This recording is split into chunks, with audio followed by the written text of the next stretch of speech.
আমাদের যে কেন্দ্রীয় আহ্বায়ক কমিটি, সেই কেন্দ্রীয় আহ্বায়ক কমিটিতে আপনারা দেখেছেন গতকালকে রিফাত রশিদের নাম ঘোষণা করা হয়েছিল, কিন্তু পরবর্তীতে তিনি তার ব্যক্তিগত কারণ দেখিয়ে তিনি এই পদ থেকে অব্যাহতি নিয়েছেন।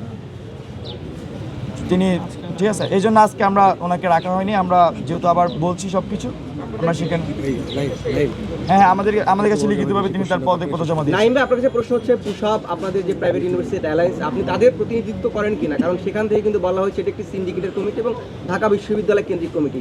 আপনি যখন এখানে বেসরকারি বিশ্ববিদ্যালয় প্রতিনিধি হয়ে কথা বলছেন, আপনি আসলে সামগ্রিকভাবে আপনাকে ব্যক্তিগতভাবে জানতে চাই, দেখুন এখানে বিষয় যেটি দাঁড়িয়েছে, গতকালকের যে ঘটনা, সেখানে কিন্তু বেসরকারি বিশ্ববিদ্যালয়ের শিক্ষার্থীরা তারা কিন্তু মানে এখানে সবাই কিন্তু আসেনি।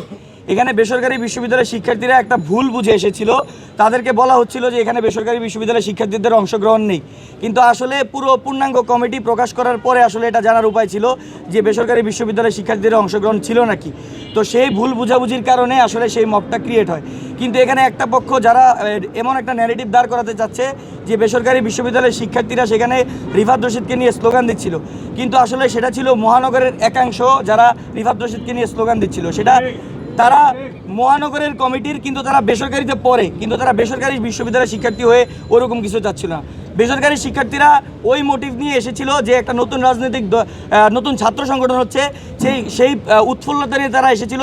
তারা যখন ভুল বুঝছিল যে না এখানে হয়তো বেসরকারি বিশ্ববিদ্যালয়ের কোনো প্রতিনিধিত্ব নেই, তখন তারা আসলে সেটা নিয়ে নাখোশ ছিল।